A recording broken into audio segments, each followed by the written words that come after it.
Hello and welcome back to another episode of Critical Reactions with your host, Bryan. We're going to wrap up this week with the creator request, which is where a smaller artist gets in contact with me and asks me to check out their work. Today we're going to be looking at the band, the artist, Infinite Error. They have 300 monthly listeners on Spotify and some very interesting artwork for their artist image, this album art we have here. The album is called Plagued by Meaning, which I think that's a pretty cool phrase right there. We're going to be looking at one of the earlier tracks in the album called King Eater. Let's dive in and see what Infinite Error is bringing to the table today.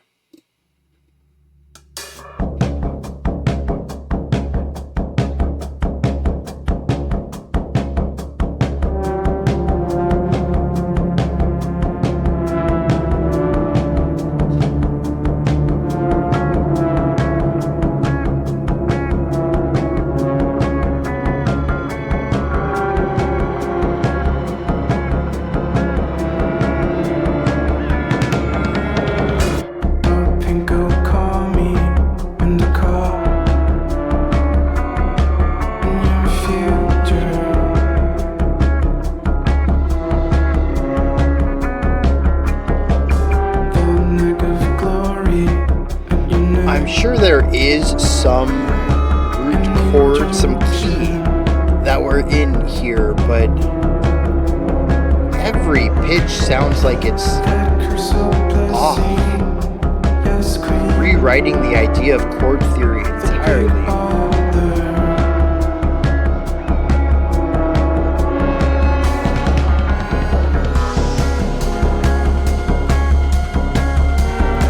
I think it's because so many tones here in the center phase between pitches. So we're getting a lot of microtonality in it that feels like it's just a consistent series of slurred notes.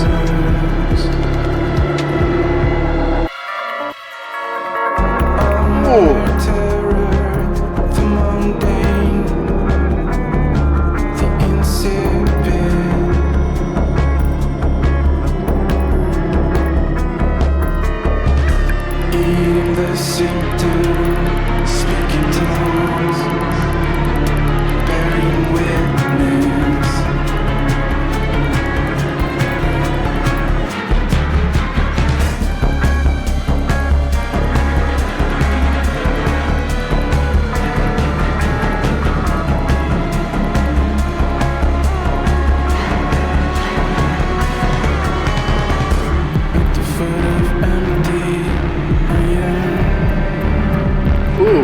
The panning.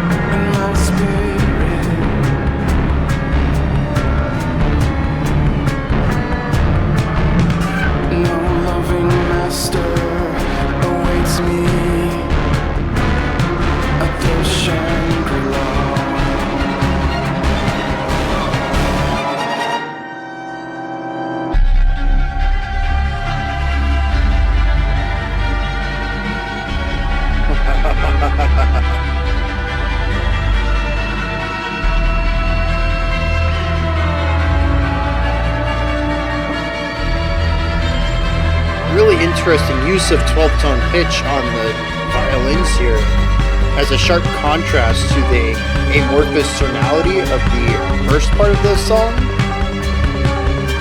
But also the violins are all rising and falling at different paces. It sounds like it's constantly rising.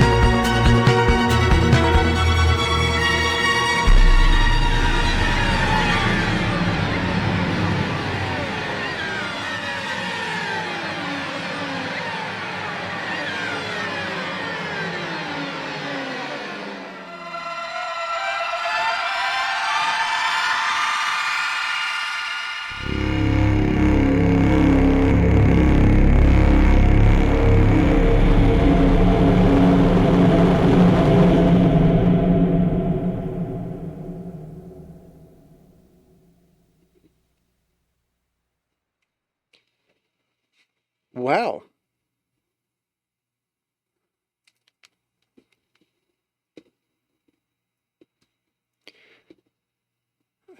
Wow. that's that's what I got on that one. Um, this is a wild ride. And I find it really interesting that somehow they shifted from a sort of vague sense of tonality into a pretty standard 12 tone idea in the end of the song and didn't really change how the song felt. It still was quite alien, foreign, experimental. It still felt like some place that I wasn't supposed to be. I'm not supposed to have found this song. It does not want me to listen to it. It feels rather upset that its sounds are even falling onto such human ears. How pathetic of this, and it feels antagonistic towards me at every moment.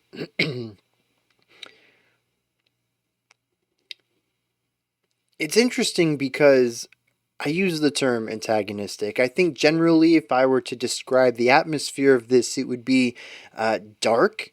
Um, Dangerous might be a good one for it. But when I think about the song, it kind of feels apathetic as well. There's only one other song that I think, I don't remember what it was called. I don't remember who it was by. I just remember making this comment somewhere in the past that the song felt so large compared to me as a listener that it didn't even register I was here. Totally apathetic to my existence.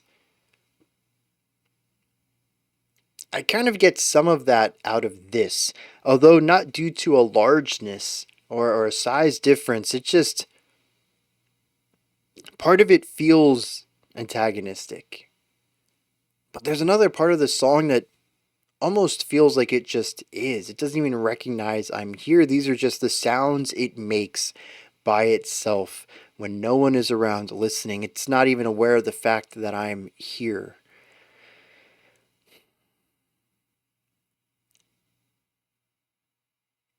I think that's an interesting perspective. That to me, from my angle of listening to this, with my experience with music, that many parts of this sound dangerous. But that from another perspective, I can hear how it just is. There's no danger here. There's just existence. Existence on a plane I'm not familiar with, in a style I've never heard before. Sure, it's foreign in concept, but that doesn't mean that it's a danger to me. It doesn't mean that these sounds are ones of aggression. Although it is called King Eater, that's a rather aggressive title to give to someone, or in this case, a song. So maybe it's all of the above. I don't know. We'll check out some lyrics in a bit, but I did find this song to sort of be on both wavelengths there, and I think that's pretty interesting. But there is a massive divide between the first half and the second. The first half is derived entirely of sounds, lots of them feeling very industrial, maybe would be the term for it. I'm trying to think of what these pitches would be. There's certainly an electronic element to it, but I don't know how to describe the timbres of these instruments. As far as the composition goes, it is a lot of bent notes. If we were on like strings, guitars, the other term would be like a slur for, um, just the general idea of hitting a pitch and then gradually moving to a different pitch. But the gradual nature here is long and drawn out. We might hit this pitch, and I don't even know if this pitch is part of the 12 tones that we use in Western music. 12 tone intonation is just taking an octave and breaking it up into 12 notes. We also have a thing called equal temperament, which is where we break up the 12 notes equally. There's other ways to break up the 12 notes as well. You can get really weird with music while still sticking with the 12 keys that you would find on a keyboard for an octave. Anyways, that's kind of escaping the scope of this a little bit. If you break up an octave into more notes, maybe 24, 37, 56, whatever, you run, your imagination can run with it, whatever you want to do. You begin to find notes between the notes, at least as far as most Western listeners hear.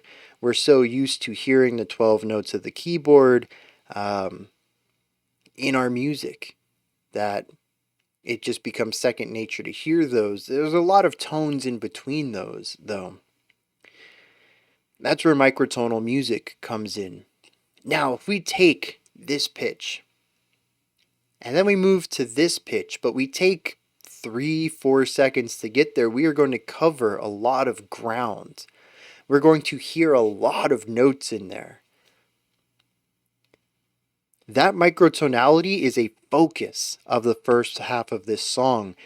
While there are single notes and chords being held out in the background on really sharp instruments, there is pretty consistently movement going on, but not melodic movement, not really rhythmic movement. It's this harmonic movement, starting with one pitch and gradually shifting to another, whether you're going down or rising in pitch.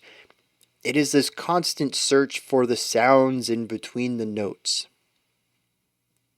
It's what makes this feel so harmonically unique, odd, experimental.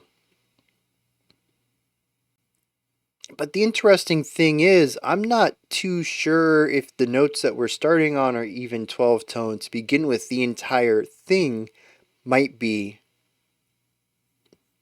microtonal. But I don't even know if that really matters. When I listen to the pitches start and with a pitch that we end on, and I compare that to some of the chords existing in the background, I compare that to the notes that the vocalist is singing, I don't hear any relationship to any of this. Note intervals have specific feelings to them. When you combine a bunch of note intervals, 3, 4, 5, you're going to end up making chords. These are going to have feelings and emotions tied to them. When you start putting a series of these chords together, you build an emotional atmosphere. We have a lot of that going on here.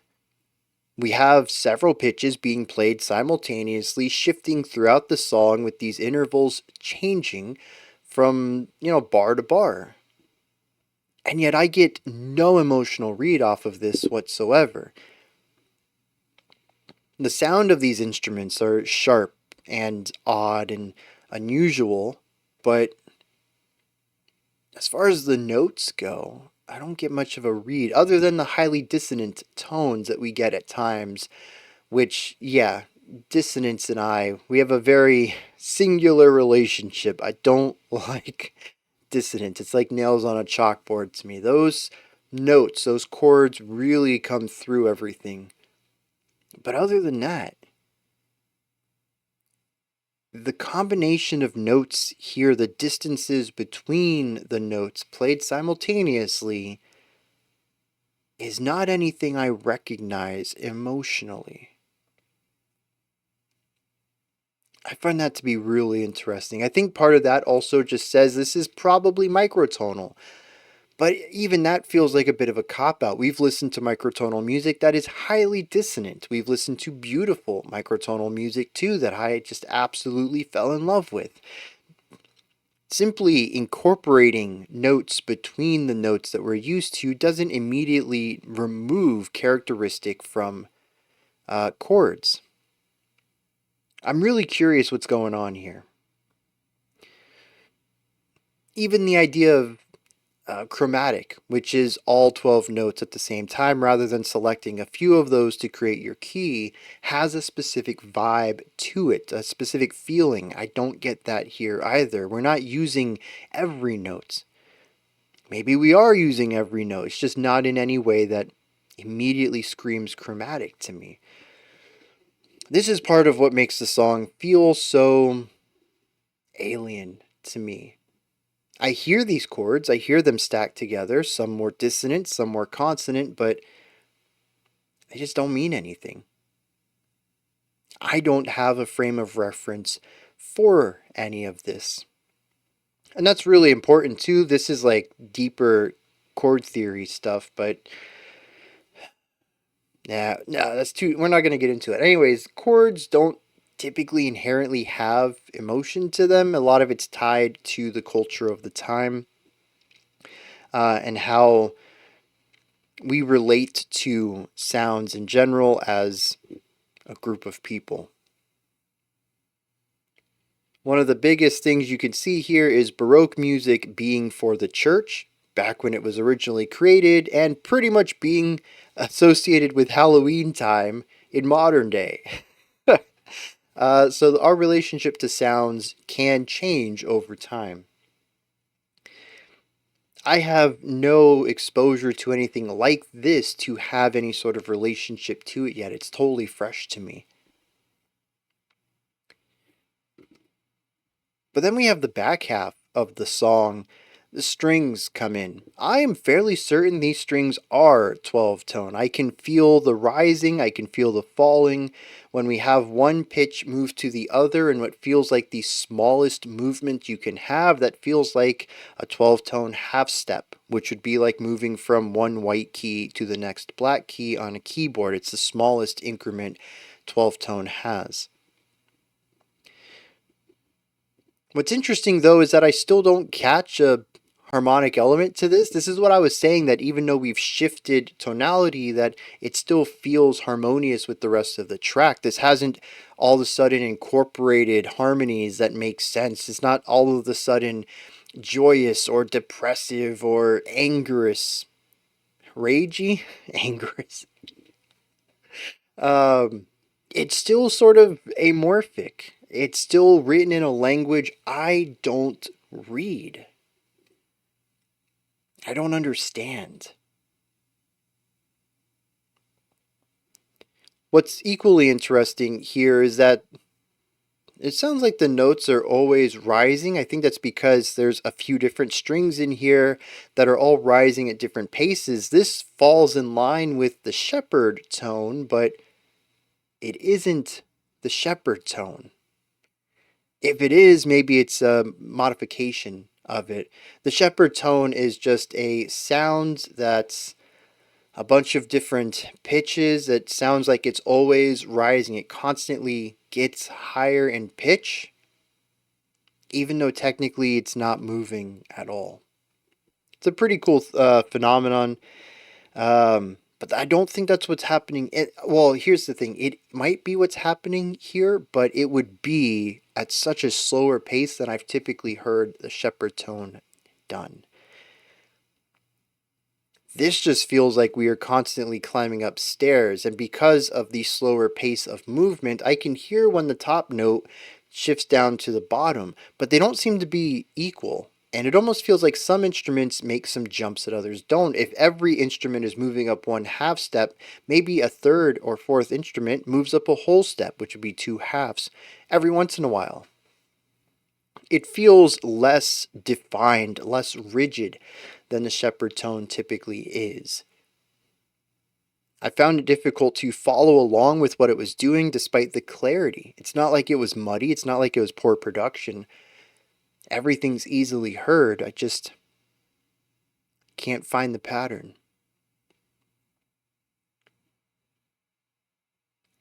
All of this creates a song that is almost like looking at a jarbled picture. You can kind of make out some edges, the colors obviously all make sense, but the picture never quite comes into focus. It never becomes clear. But the picture also moves. It forms and modifies itself, and sometimes you start to see something you recognize only for it to not be that As it shifts more into focus, what you thought you recognized, you've never actually seen in your life before. It's as if it sits on the periphery of music, toying with the toolbox that composers and musicians use, sometimes accidentally falling into place the way that they're traditionally used, but correcting itself and pulling back out of that, shifting back to the unique.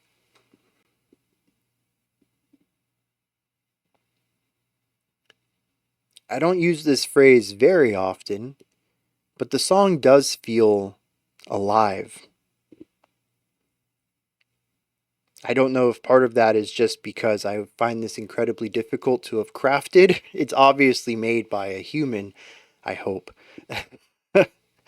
But I would not even know where to begin doing something like this. It feels as if it's just something that's always been. But part of it is, I think, something in the writing, the constant metamorphosis of sound. Nothing's ever static, but the song never really changes either. Constantly in motion, perpetually standing still. I'm going to read some lyrics, see what's going on there, see if I can't make heads or tails of what this song's trying to accomplish, other than completely baffle and intrigue me.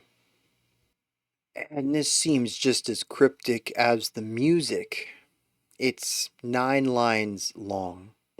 I'll read the whole thing, and then I'll say I don't understand what it's doing. Maybe I'll have some revelation. A pinko kami and a cop in your future, the nag of glory at your neck, an injunction, that curse a blessing. Yes, queen, the big other. No more belief in the Christ or the universe. A minor terror, the mundane, the insipid, eating the symptom, speaking tongues, bearing witness. At the foot of empty I yearn for perfection, some parasitic sorrow in my spirit. No loving master awaits me at the Shangri-La. Yeah, reading it out loud, sometimes it does the trick. I'm still lost on this. A couple of lines speak to me. No more belief in Christ or the universe. I think that's interesting. Basically saying that for whatever reason, there's no spiritual belief, but also no belief about the universe, about the laws and order of the way the world works. To be completely opposed to everything, every sort of external meaning to stuff, to now simply just take things at face value. But neither of the other 2 lines in that stanza say anything to me in isolation, much less in perspective of that line. I'm really curious what's going on here. I did see, though, I found these lyrics over on their Bandcamp, which, again, I really appreciate, especially smaller artists, because it's less likely that their lyrics will appear in a community-driven environment like Genius.com. But like I said, I appreciate the artist putting up official lyrics somewhere. Their description, though, says in the digital age, anonymity becomes a question. Obsession with identity turns absence into a presence. I love that. As technology encodes every trace, the promise of a free, open internet fades, forcing us to believe and act as if identity is inherent, replacing emptiness with the constant pressure to be someone. I really like that whole little bit. There's no picture of the artist anywhere, which I've actually become a bit apprehensive about lately because I've been given a lot of AI music to check out. But I really like this here. There's a lot of bands who choose not to show, even artists who choose not to show themselves. But I like this reason for it. Plus, I kind of read that this person's a bit older, mentioning the promise of a free open internet fading. I think you really have to remember Web 2.0. You had to have been alive during it to get it. I know I'm veering off into a tangent here. I'm going to wrap this up in a second, but growing up with Web 3.0 is such a different idea. And if you're not aware, 2.0 is like the old days. GeoCities, just kind of make your own website, no inherent like UI design, there's no ads, there's no monetization. It was just a way to connect with people. We're talking about like IRC and a messenger. It was just a way to connect people. Web 3.0 is pretty much everything post social media, post ads, post monetization. It's a way of turning the internet into a commodity.